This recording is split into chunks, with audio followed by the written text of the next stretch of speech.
All right, so today we're diving into something kind of unsettling, but trust me, it's seriously fascinating stuff. We're going to be talking about how all this technology we use constantly, our smartphones and those apps we can't seem to put down, even the internet itself, it's like it's designed to keep us hooked. Yeah, and you know what's interesting? It's that. A lot of people focus on the obvious stuff, like social media, when they talk about this kind of thing. Right. But Marta Peirano, she goes deeper in El enemigo conoce el sistema. She shows how this whole attention economy thing, it pops up everywhere, even in places you wouldn't expect, like with food and even smells, believe it or not. It's true, and it sounds crazy at first, but when she talks about companies using smells to influence us, like she gives that example of airlines, right? Pumping in specific scents, trying to make people think of good memories, to like palm everyone down before a flight. It's wild. It really is. Like, think about those Nespresso pods everyone's obsessed with. Okay, yeah. It's not just that they smell like coffee. Right. They actually release this aroma that's supposed to be like freshly roasted beans. It's like they're hacking our senses or something. Exactly. And it's not just about making things smell better. They're actually trying to, like, trigger these specific associations in our brains. So are you saying there's like a whole science behind this? Oh, absolutely. Yeah. There's that story about Rolls-Royce. Apparently, their sales actually dropped when they switched out some of the materials in their cars. Really? Yeah, they replaced some of the leather and wood with plastic. And it wasn't even that noticeable visually. So what happened? It changed the smell.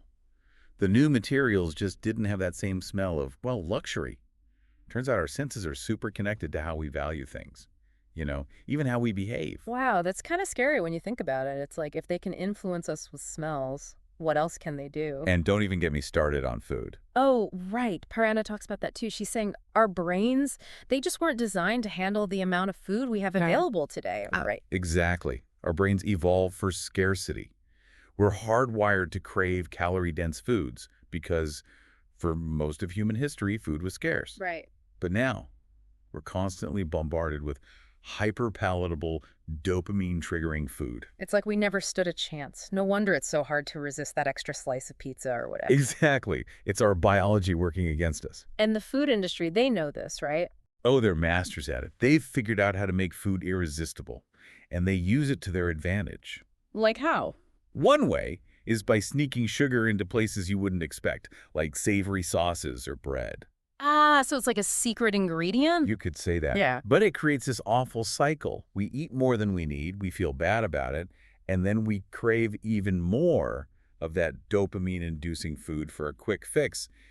It's a vicious cycle, really. It really is. And this is where Perano makes this connection back to technology, which I thought was just brilliant. It's that. She says that tech companies, they're using these same principles, like the same stuff that B.F. Skinner studied. Skinner, you mean the guy with the rats and the levers? Exactly. Operant conditioning. Ah, yes. The classic mouse and lever experiment. So how does that work again? Well, to put it simply, Skinner, he found that if you give a mouse a reward, like some food, every time it presses a lever, Yeah. he could train that mouse to press the lever over and over again. Okay, that makes sense. But how does that relate to us? We're not rats in a cage, thankfully. True, but here's the thing. Skinner also discovered something called variable reinforcement. Variable reinforcement. What is that? So instead of giving the mouse a reward every single time it pressed the lever, he started doing it randomly. Sometimes the mouse got food, sometimes it didn't. And guess what? The mouse became even more obsessed with pressing that lever. Really? Why would that be? The uncertainty. It kept the mouse coming back for more, hoping for that next reward. So you're saying our phones are like those levers? Think about it. When you get those notifications, those likes, those messages, it's like a little reward, isn't it? A little dopamine hit. True. But you never know when you're going to get them, right? So you keep checking back, hoping for that little rush. And just like Skinner's mouse, we get hooked on that anticipation.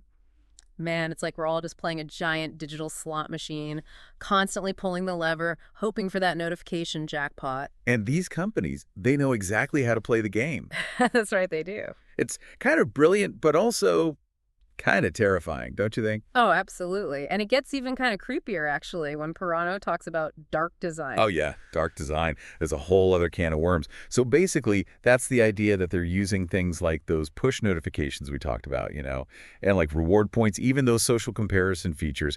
It's all intentional. So it's not just random. Not at all. It's all very calculated to create these like addictive loops, keep us glued to our screens. And they know exactly what they're doing. I have to admit, a few years back, I got really into this mobile game.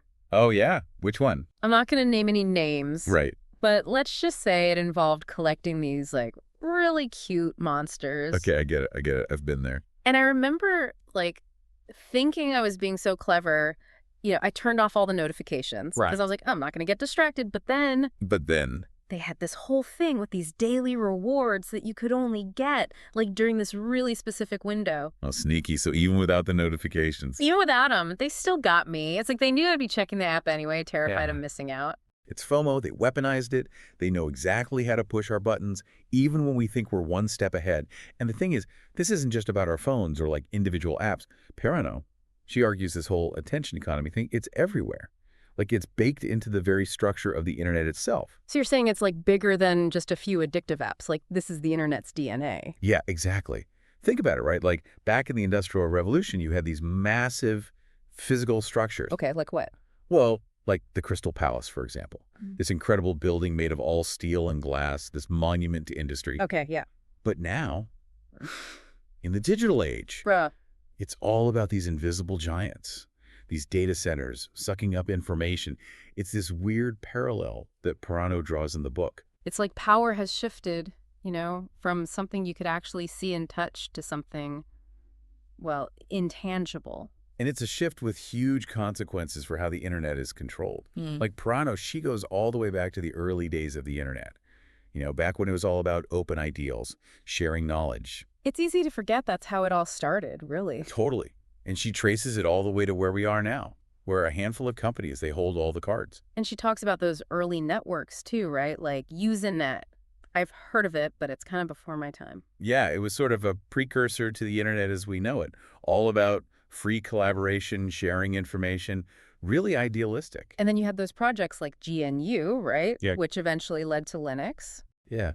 People trying to fight back against the increasing privatization of software and knowledge, like really fighting for an internet that was truly open, accessible to everyone. It's almost like a fairy tale when you think about it now. It really makes you wonder, what if things had gone differently? Like Peirano talks about this thing called OSI. Oh, OSI, yeah. That was a missed opportunity if there ever was one. So what was it? What happened? Well, OSI, it was supposed to be the standard for an open internet. And it actually had a lot of support early on, too. Yeah. From governments and telecom companies. Wow, really? Yeah. But there was a problem. It was really, really complicated. How so? Well, they were trying to get everyone to agree on this one technical standard, which, let's be honest, it's like trying to herd cats. I can imagine. So while they were busy with all that... Exactly. TCP/IP, the standard we use today, it started gaining traction. It was simpler, more flexible, and honestly, people just wanted something that worked. But wasn't it also, as Peirano points out, more prone to, ending up centralized? Yeah, that's the unfortunate irony of it all. TCP/IP, it was just easier to control, easier for a few companies to dominate. And as the internet grew, TCP/IP, well, it became the foundation of everything. And that foundation, it's what this whole attention economy is built on. So the very architecture of the internet, it made us more, susceptible to all these attention-grabbing tactics we've been talking about. Pretty much. And this is where things get really interesting, I think. Because this brings us to the issue of all those free services we use every day, right? The apps, the websites, everything. Because here's the thing. They're not actually free. Okay, so what are we paying with if not money? Our data. And Peirano makes this really compelling argument that our data, it's become the fuel for this thing she calls surveillance capitalism. Surveillance capitalism. Okay, I gotta admit, that sounds kind of ominous. So what is that exactly, and how does it relate to our data? So what is that exactly, and how does it relate to our data? Well, to put it simply, it's like this. Companies are collecting tons of data about us. Right, like everything we do online. It's way more than that, though. Yeah. It's not just like our online activity, it's our location, even our offline behavior sometimes. And they use it all, to try and predict what we're going to do, to manipulate our actions. And it's all for profit, right? Pretty much. Peirano argues that this whole surveillance capitalism thing, it's become the main way the internet makes money. Which is kind of ironic when you think about it, because we think of these apps and services as being free. Right. We might not be paying with money directly, but we're constantly handing over these little pieces of ourselves, our data. And we've all seen those targeted ads, right? The ones that Right. are like creepily specific to something you were just talking about or searching for. Oh, yeah. But Peirano, she goes even further. She's saying our data, it's being used to influence us on a much deeper level, like shaping our choices when we vote, what we buy, even messing with our emotions. Okay, now that sounds seriously messed up. Like, how are they even doing that? Well, she gives some pretty unsettling examples. Like, remember when Google bought DoubleClick? Yeah, that was a long time ago, though, right? It was. But that move, it wasn't just about, like, serving ads. It was about tracking our every move online, building these super detailed profiles on all of us. I remember reading about that at the time, and it just felt like icky. It felt like a turning point or something. It was. And then you've got Facebook and those personality quizzes. Oh, yeah. Everyone loves those, right? Right. But those quizzes, they weren't just harmless fun. They were collecting mountains of personal information about us. Data that they could then use to target us with ads and try and, well, influence us. Exactly. And it's amazing how much we just give away online, often without even realizing it. That's what's so scary about it. It's like it's everywhere. And we're all so used to just clicking accept without reading those long, boring privacy policies. It's true. And that's what makes this whole surveillance capitalism thing so insidious. It's like they exploit our desire to connect, to share, and all the while, it's slowly chipping away at our privacy. And it's not just individual companies doing this either. What do you mean? Our data, it's being bought and sold all the time by these data brokers. You probably never even heard of them.